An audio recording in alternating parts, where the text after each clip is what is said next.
I think I figured something out by accident, but I'm not sure I can reproduce it. And that would be just before I played that video, it said your mic is muted. Like, but it didn't play till I clicked it. oh, Normally you click it and it plays and it mutes the mics. It comes right. There's like there was a step in there. Anyway, welcome to Technorama. We're gonna start our audio podcast in just a little bit. Craig and I are here to entertain, inform. is that what it is? Yeah, that's about the extent of this show. So we're just Okay. going to geek out for an hour around some topics and Yeah. around some segments in the show. We've been doing this for, oh my, we're coming up on 21 years, Craig. Yep, sure are. By the way, I'm getting some feedback from you. I mean, I'm hearing myself I'm from not you. picking it up on this end. Okay. All right. So you're going to have to figure that mixer out or send it back. I'm looking at it right here. All right. Now I'm not hearing it. It's weird. See? What'd you do? What did you do? I didn't touch anything. I took a drink of water. Tell me how that affects the universe. That was it. Sure. Yeah. How you been doing, man? Always my fault. This is like 1 week where I didn't change anything in the studio. Right. All right, put that pre-show banner away. Let's see. We have people like thought they were poking their head in and leaving, but no, I don't even think we got that far tonight. It is the Golden Globes Award night or something. There's some TV show awards thing. Is it Golden Globes? It may be. It's the start of award season, so get used to it. But that doesn't affect us because we're still going to do this show and we're still going to record an audio podcast for you.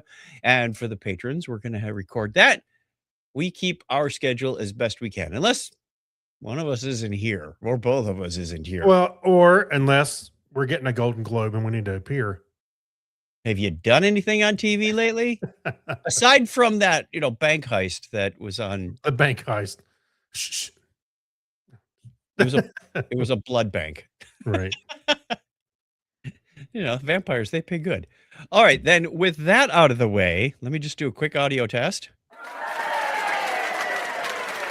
The live studio audience likes it. Yeah. All right.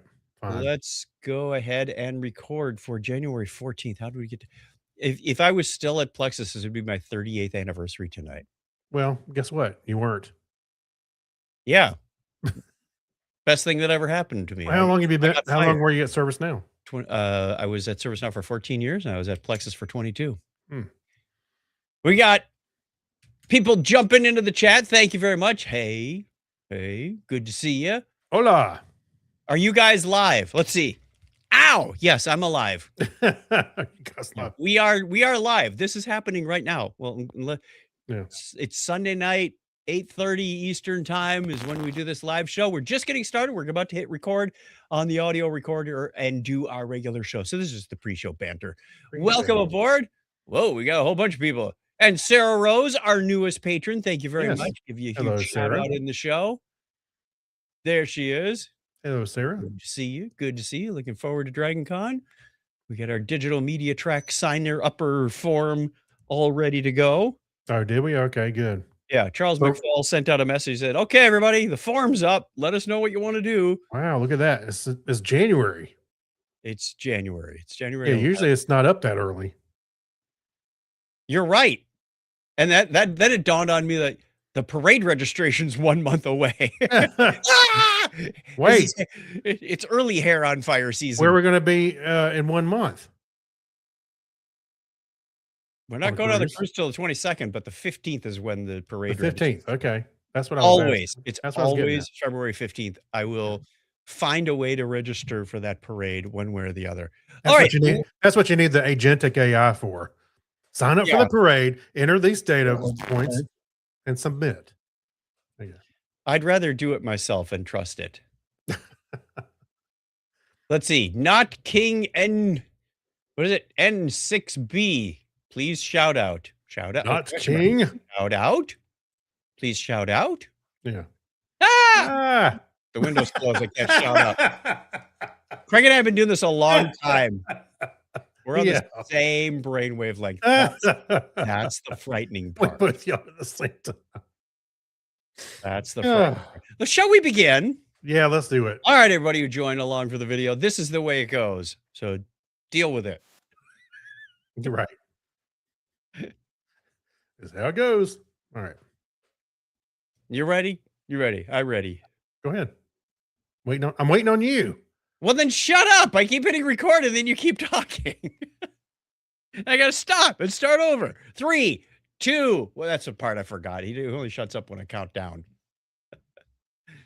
There's one person here. Okay. You want me to say something now? Okay. 3, 2, 1. Technorama episode 794 for January 14th, 2026. Set phasers to mild inconvenience.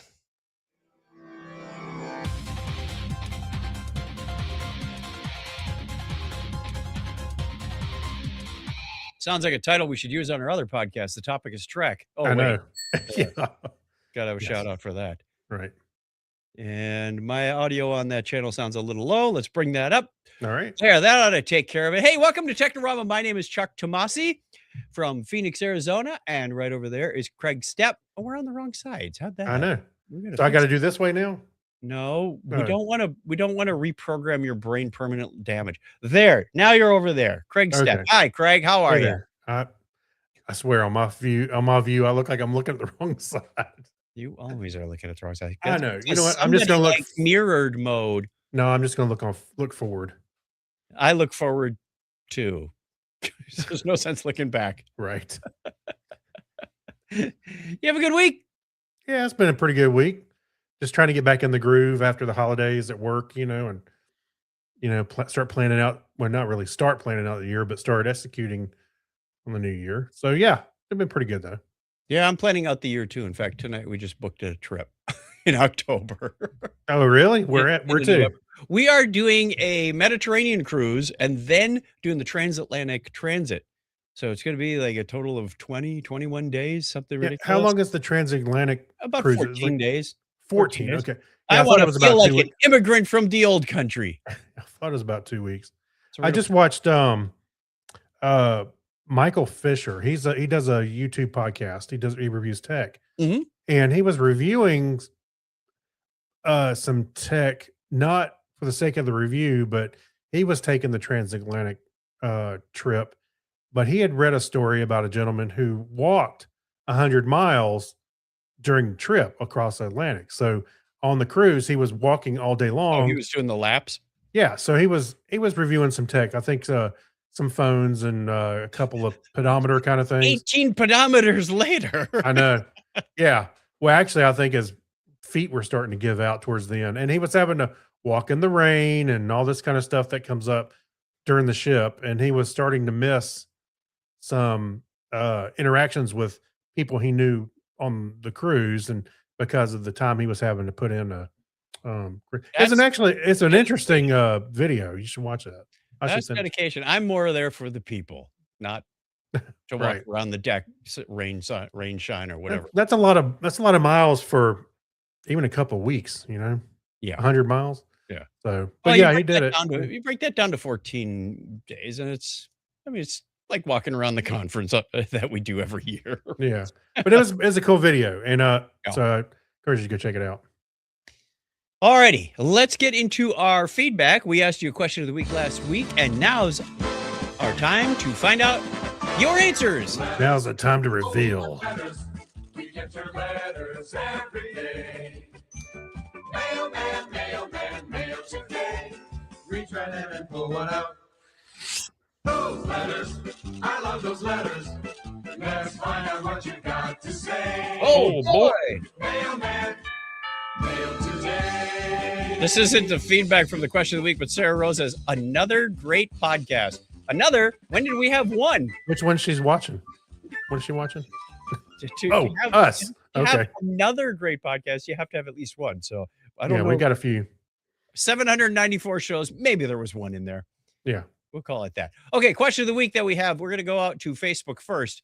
Our question was, what's your digital New Year's resolution? And Mike Robinson says, win the lottery, get a new laptop, and scan a bunch of old photos. Hopefully, at least one of these will happen.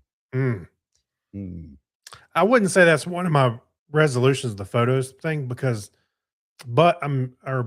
it's something I've been wanting to do. My parents have a box of photos, and I had possession of them for a little while, Yep. but then I had to take them back, and now things have changed. It's easier to scan in, I guess, quicker than it was before. So I kind of want those back, and so I can use them for a little bit. There's a lot of good photos in there, especially of me and my fake lightsaber at Christmas. Which You mean the leftover cardboard tube from the wrapping paper? yeah. No, it looked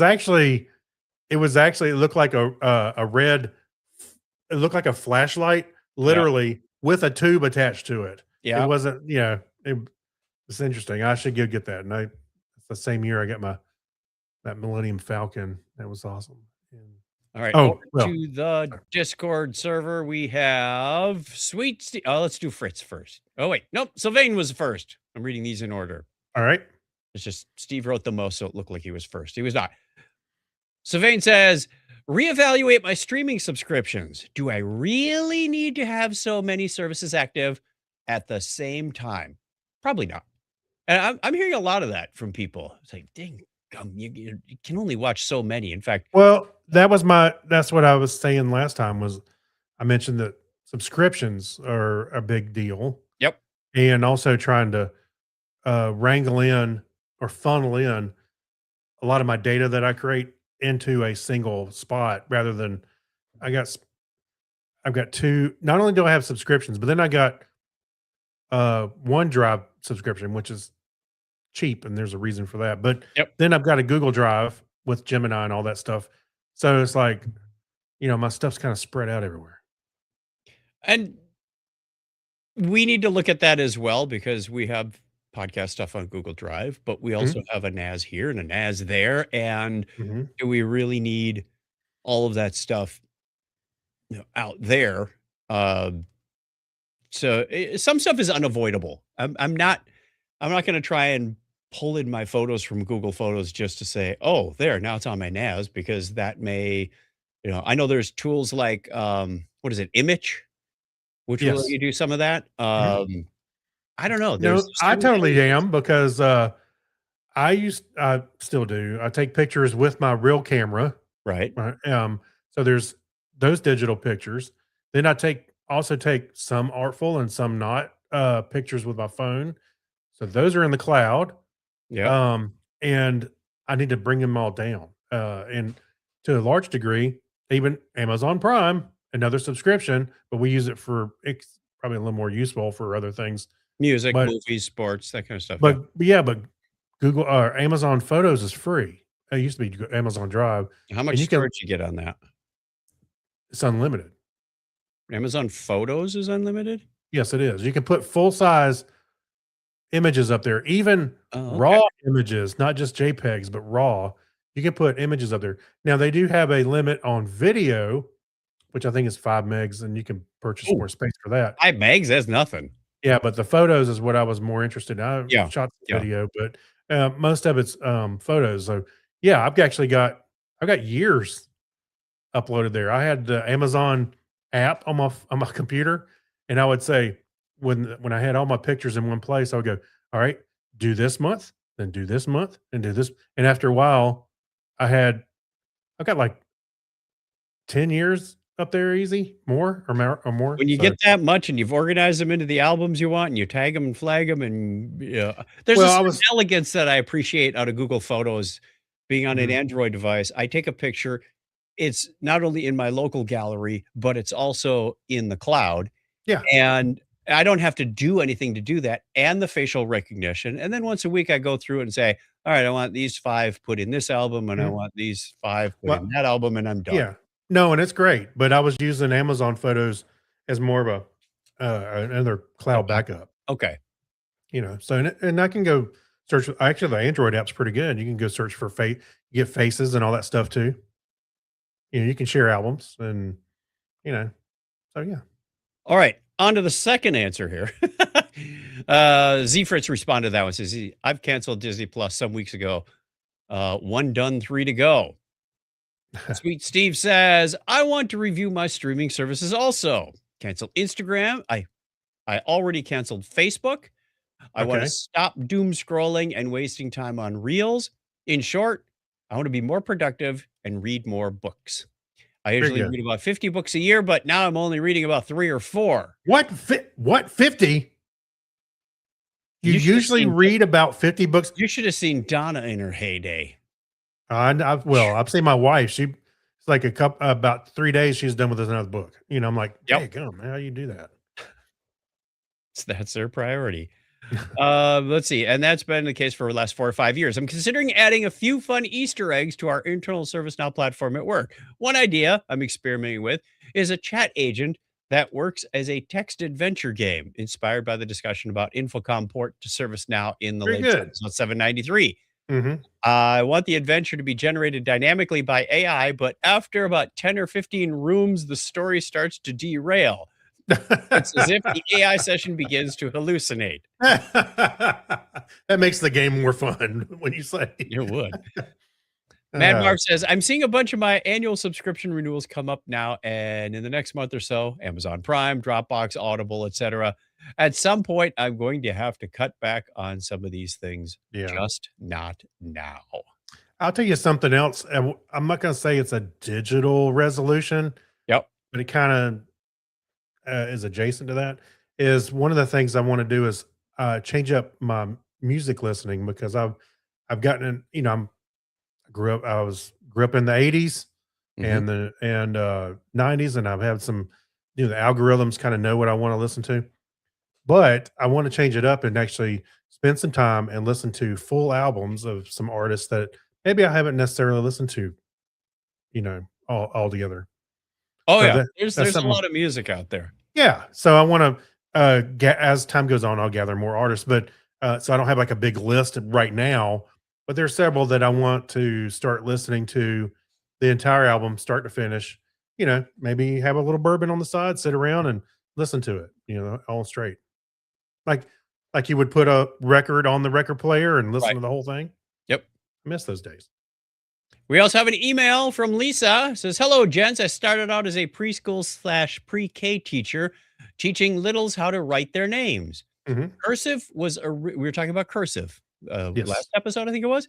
Yes. It was originally used in the quill and ink pot days so you could write without lifting the quill too often, as it was also to increase speed and to be stylized in Victorian times.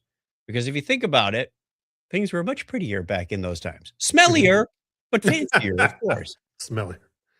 Yeah. So that makes sense. If you're doing ink and quill, you don't want to be lifting that thing up for 3 strokes to do a letter E. True. It would just be splotchy and drip all over the place. So the more you could keep it down and keep that ink flowing, that made sense. I never considered that. I'm not going to say I have in-depth information on this, but what little bit I've looked at, it actually came from Roman times. A lot of some cursive. Not all of it, but I was like, so I want to look a little deeper into this, but I know speed and what she was saying here, trying to maybe save ink. That makes a lot of sense, because it would, now a ballpoint pen, it'll stop. You can kind of do that. Right. But even some of the more modern pens. So, and I can do it with my tablet too. I can lift my pen with a quill. E-quill. Yeah. All right, that's it for the feedback. Thank you, everybody who sent in your comments. Yeah.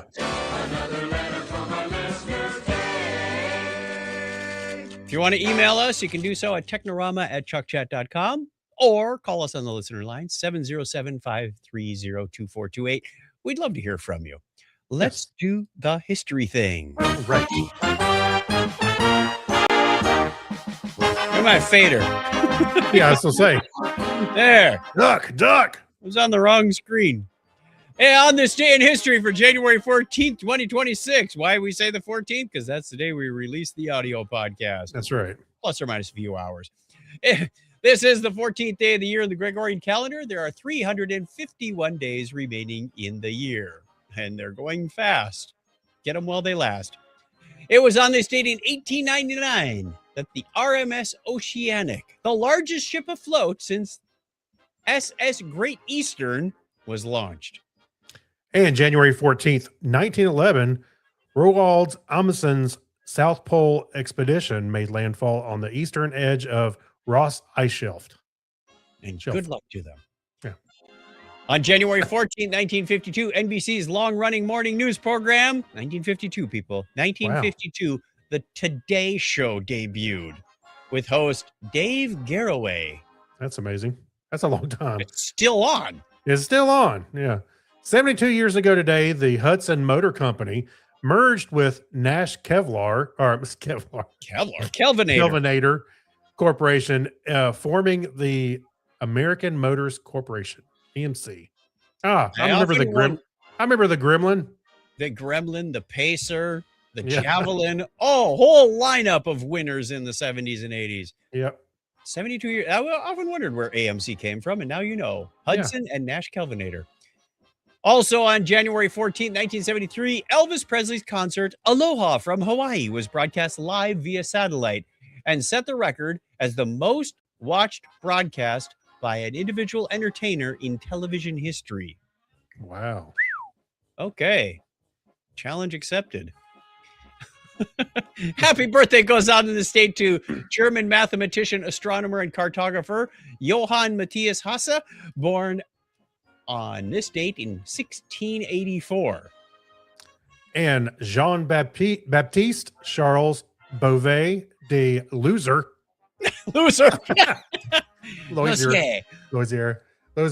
French sailor, explorer, and politician, was born on that same date in 1705.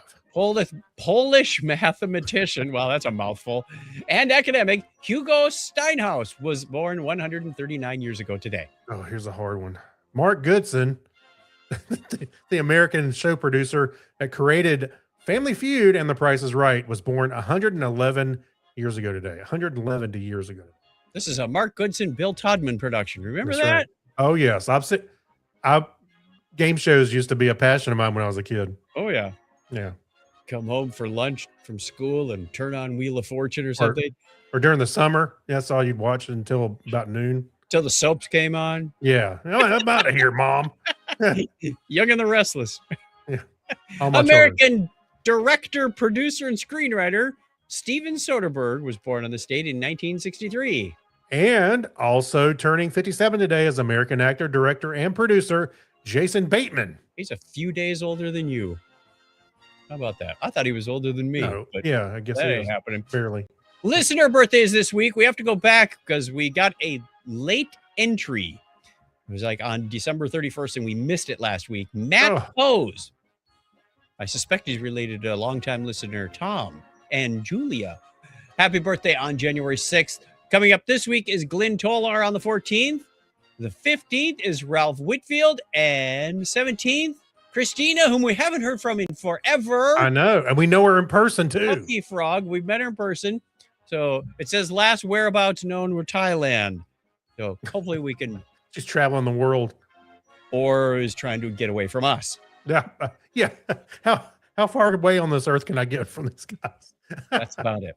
That's the way it was on this day in history for January 14, 2026. If you want to be on our birthday calendar, like Matt just did, we welcome you to go over to chuckchat.com/birthday. Fill out the form. We'll give you a shout out at the appropriate time of year. If it's your birthday this week and you weren't on the list yet, happy birthday to you. And if you entered it right away and we missed it, well, we'll go back like Matt and get it. Hey, right here. Right here. Right there. The URL. Very good. All right, we're going to fade them out.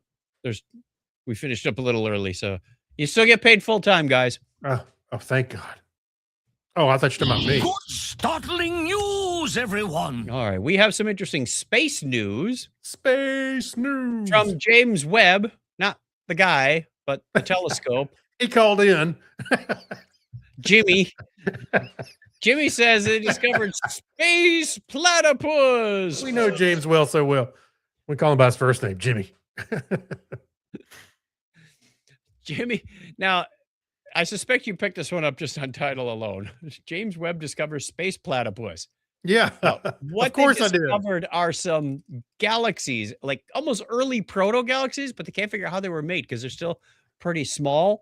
And they said they can't classify them, which is why they called them platypus, because when the platypus was first introduced, it was discovered, they went, it was a unknown discovery by itself. A duckbill, beaver tail, fur.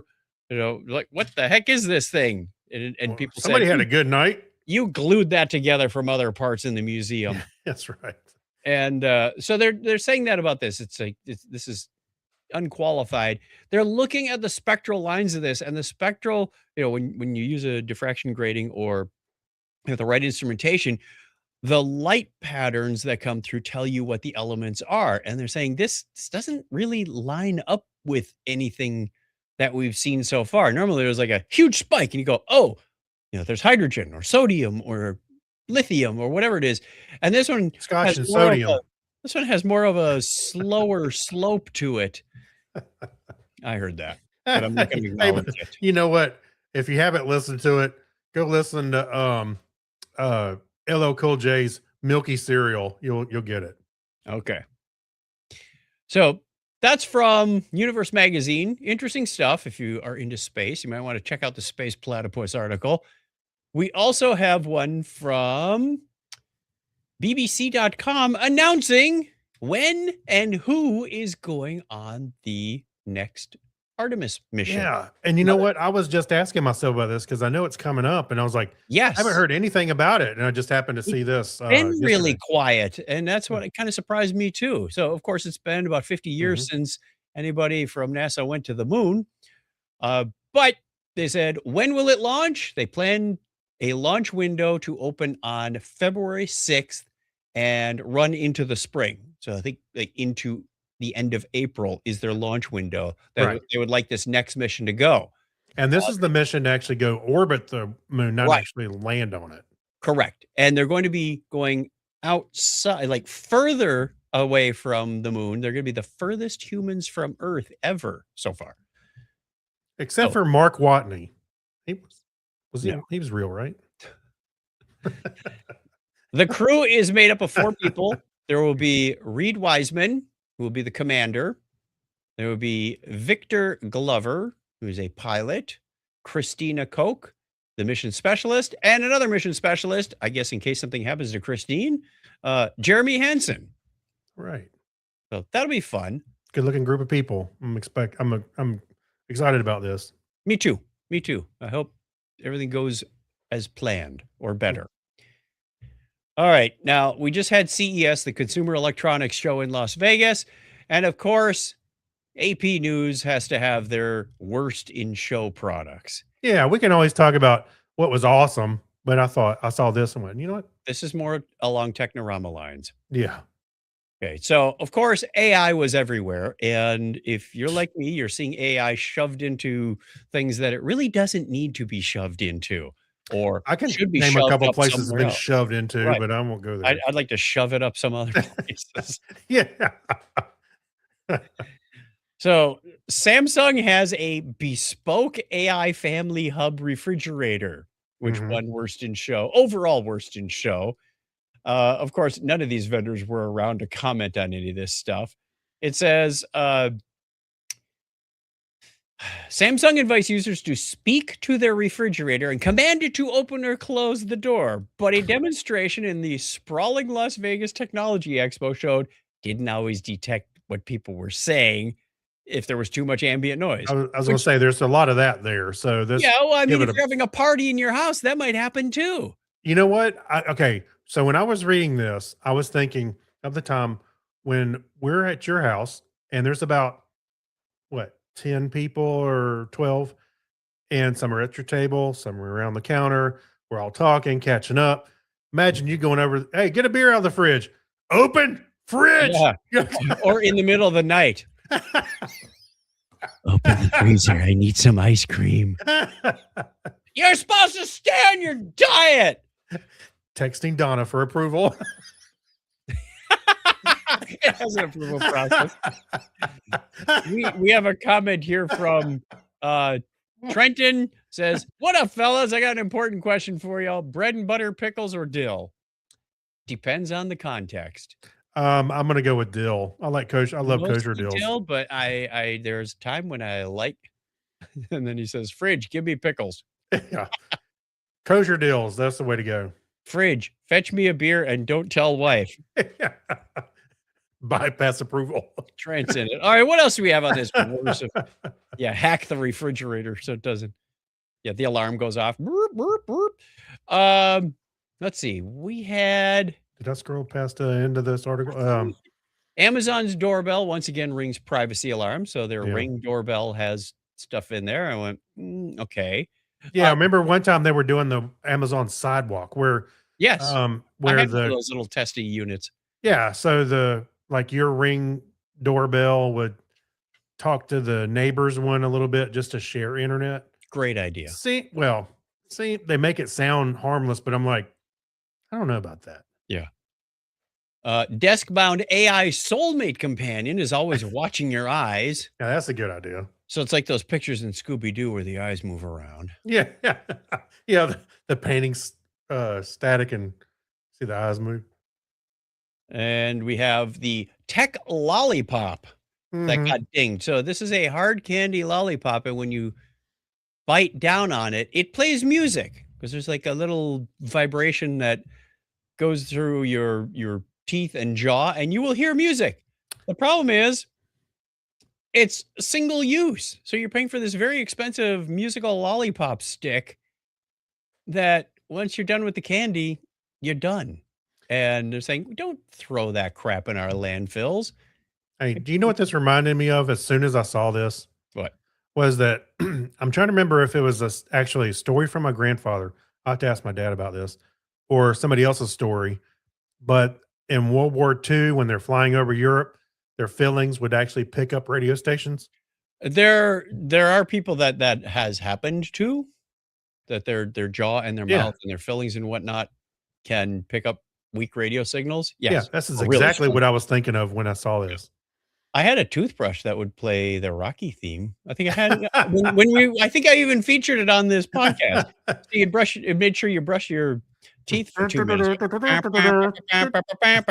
Yeah. Eye of the tiger. No, not that one. I know. All right. Let's Right. move on to the hacks and strange stories Yeah. because this one almost belongs in the Remember When segment as ridiculous. Oh, So, yes. from I was debating whether 25, over 100 years ago, from Science and Invention magazine, volume 13, number 3, July 1925. It's talking about how difficult it is to focus, especially for writers. Mhm. You're in the zone, and then the phone rings or the doorbell rings or who knows. And they had your fewer Amazon Echo was trust me. Yeah, 1925, they had fewer distractions than we have today. yeah. So what they came up with, and I must share the screen for those that are watching along. This thing, Yeah. I've seen pictures of this before, but I didn't remember what it was. So let's do share screen. And we will do entire screen. Oh, please don't make me reset permissions on something. Okay, try this. Go. Oh,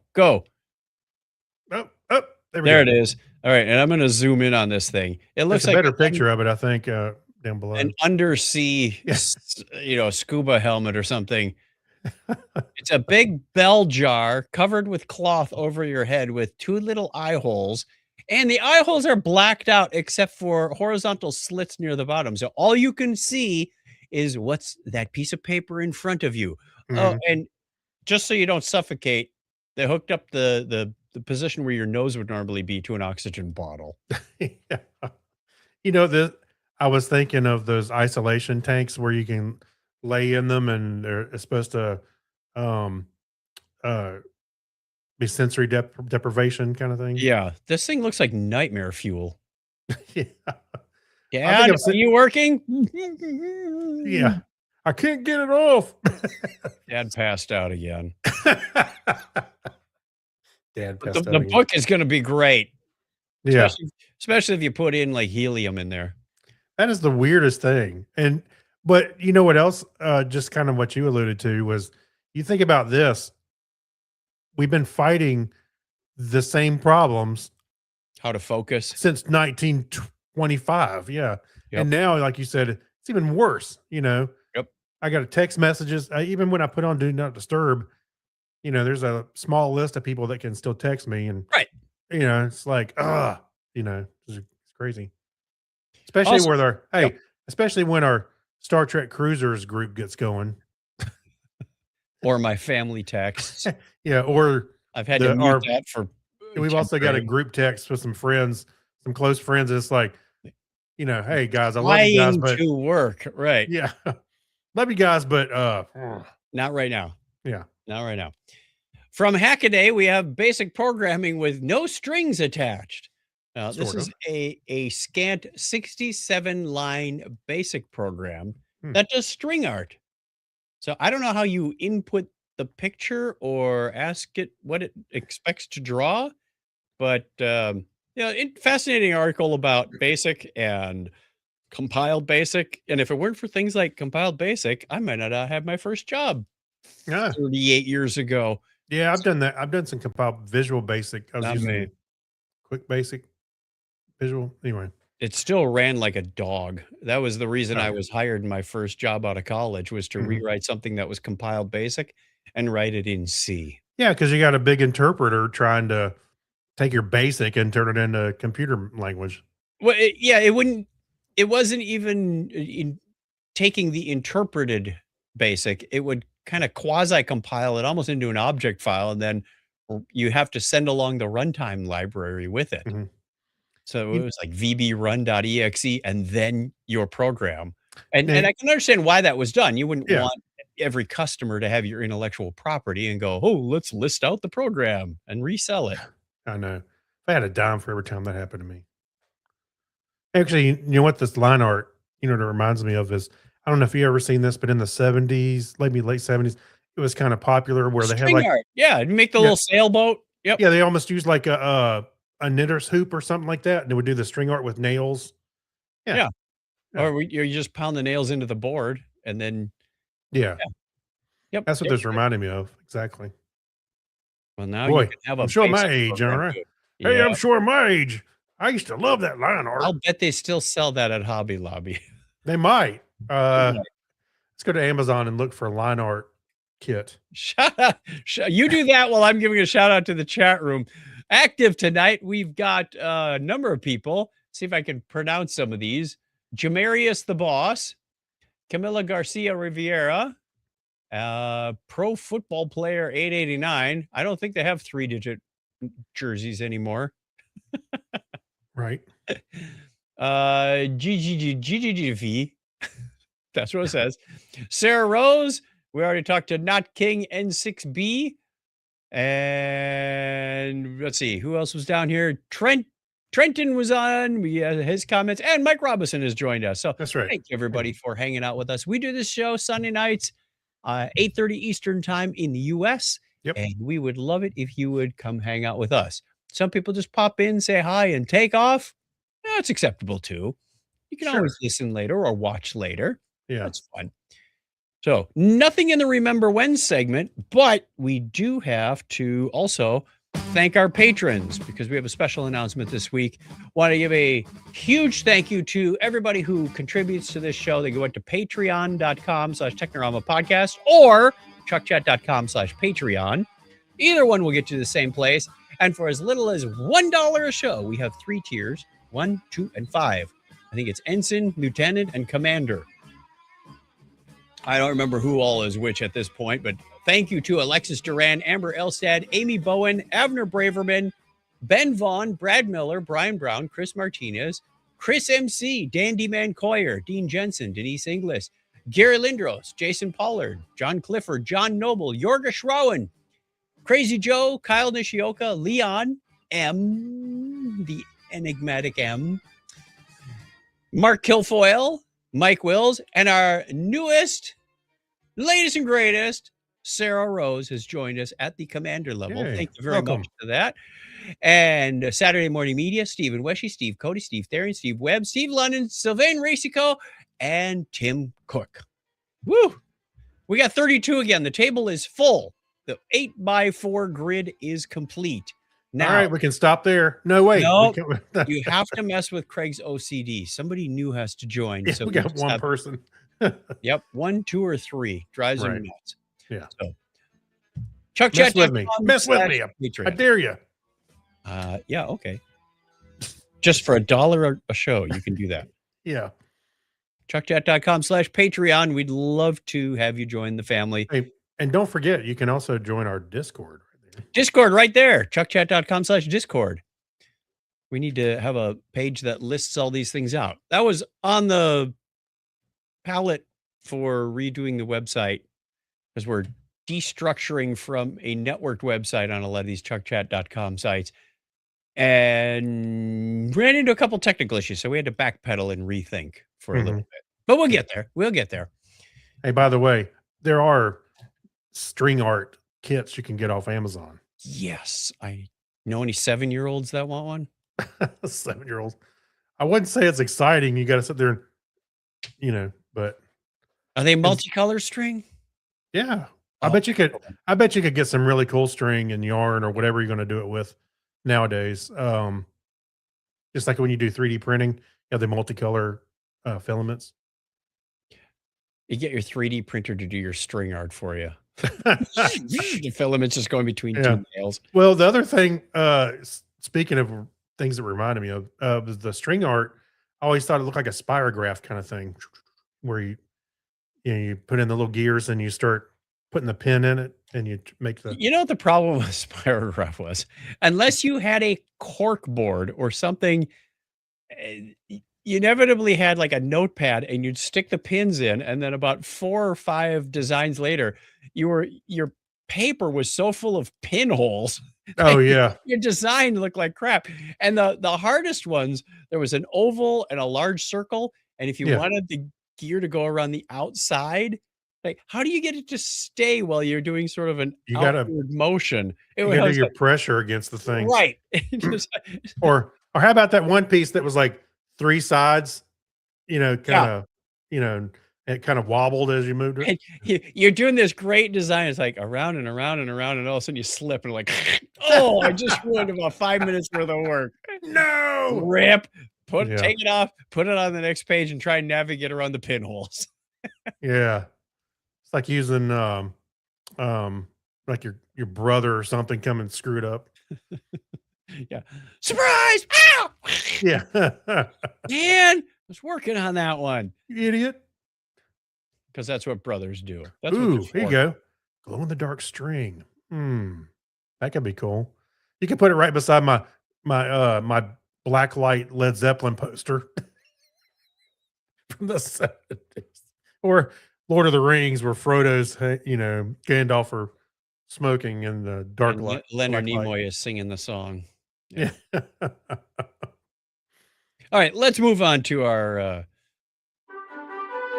TV shows, movies, reviews. What have we been watching? What have we been listening to? What have we been reading? That's what we want to know. So go ahead. All right. So the first one, just finished it tonight, actually. It's a series on Netflix called His and Hers. Is that where you get the medications for cheap? No, it's not. That's Hims and Hers, I think, is what you're talking about. No, so this is a show on Netflix. It has John Bernthal and Tessa Thompson, both from they've been in Marvel movies. Okay. And I think some other people actually have been in it as well. But it's like a murder mystery, and there's a husband and a wife. They've been estranged because things that happened. I'm not going to give away too much because it just came out. And one's the sheriff, detective, and one is investigative reporter, and they're talking about the same murder and how, and as they're working through it, you see how involved they are. The thing. So there's a lot of why did they do it like that? Yeah, he should have recused himself. That kind of thing. So they were all right. You'll think this is funny. The one thing that I had a problem with early on is they're looking for the first victim's phone. I want to know where that phone's at because it's going to have data and blah blah blah blah. And they were worried about the battery running out on it. The husband of the victim was calling it, trying to run the battery out, and I kept thinking, that's the least of their problems. How are they going to unlock it? Yeah, you could charge it anywhere. So that was a little bit. I don't know if it was intentional plot hole or I don't know, but I was like, that's the least of my worries is how to charge it. So anyway, It actually turned out really good. It's a little slow, and there's like what 6 episodes, I think it was. I'll tell you real quick. There's like yeah, 6 episodes. It was a little slow in some spots, Okay. but the ending was interesting. And so I won't like I said, I'm trying not to spoil anything. There's a nice twist at the end. So But you liked it. yeah, it turned out pretty good. Yeah. Good, good. I got a few. As I mentioned last week, I set up a Plex server, so I spent a lot of time this week ripping DVDs. And while the DVD was spinning away or BitTorrent was downloading things that I have DVDs that can't be read, that's about the only time I would go to BitTorrent. It's like, I can't rip this, so I'm going to go get it through alternate means. I'm up to about 84, 85 movies, several series, including Firefly, which is an interesting way of sorting because you got to, anyway, we'll get into all that. Oh, because of the way they aired release them order? and the way they should be viewed. Yes. Like the pilot was. Actually, the DVD should be in order. I The think DVDs are in order. Yes. But when you rip them, all you get is a file called like B01.mkv, B00.mkv. Oh, yeah. Right. And then you go get disc 2, B01. It's the same file name. So you have to rename them so that Plex knows what to do with them and in the right order. And I got that done.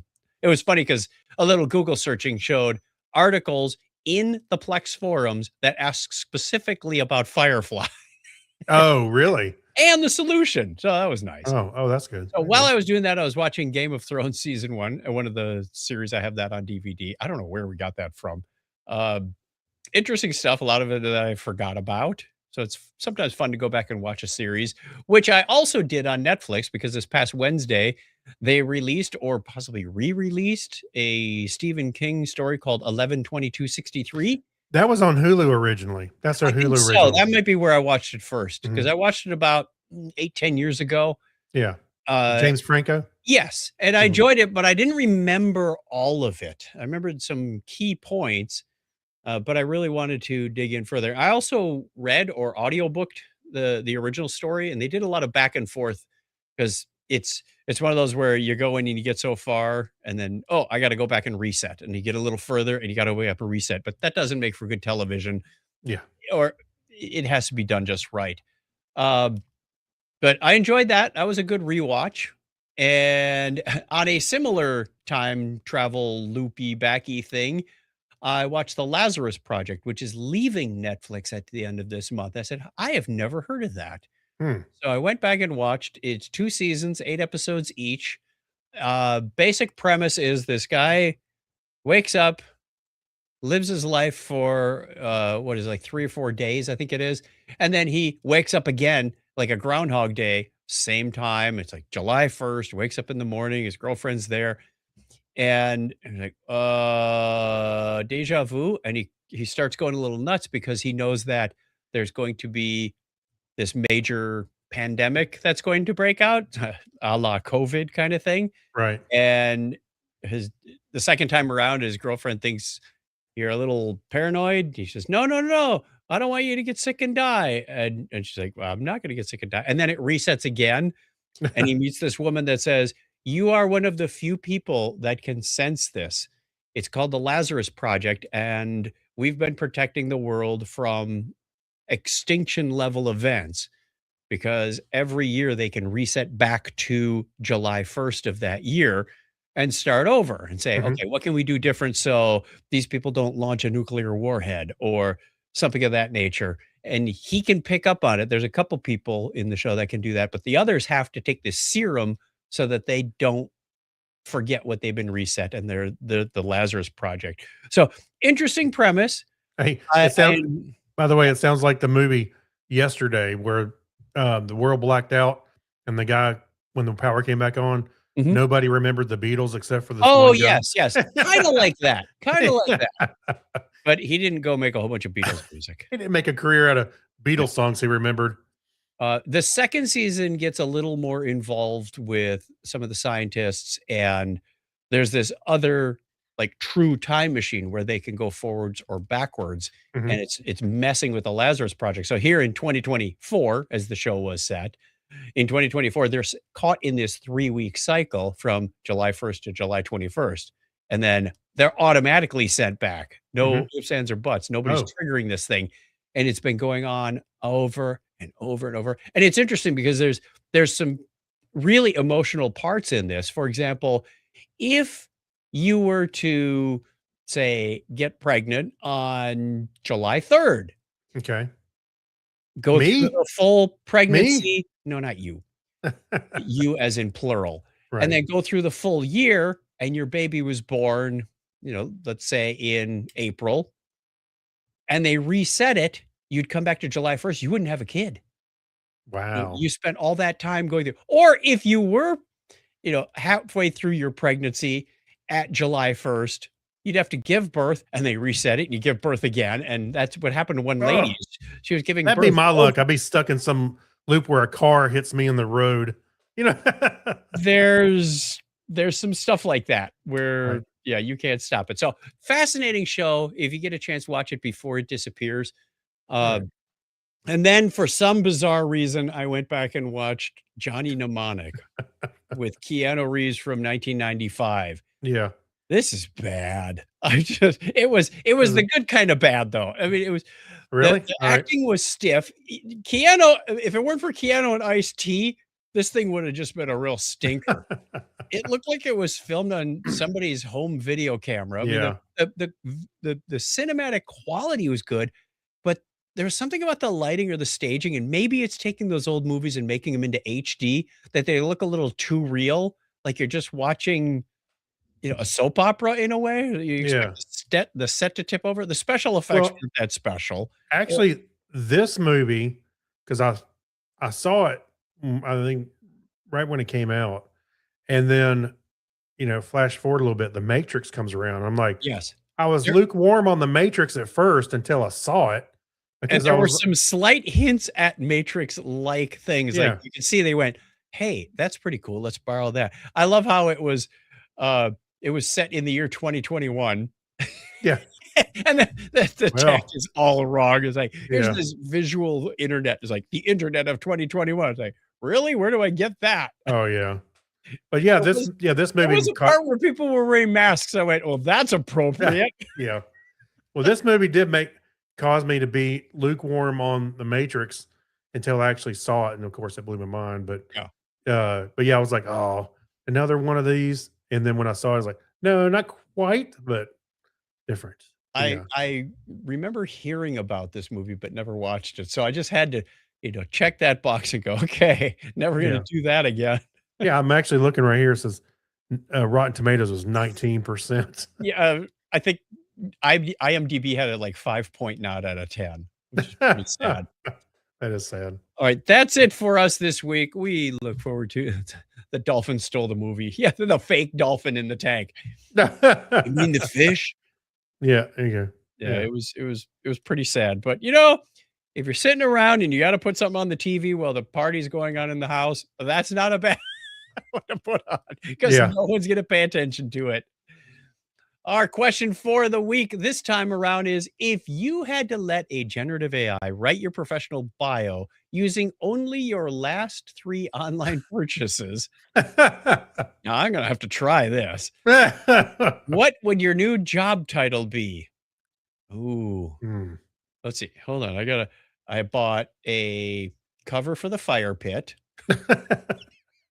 I Okay. bought some new smart tags because I lost one and now we got more bags. And what was the other one? I can't remember what it was. I'll tell Something. you the last 3 things I bought.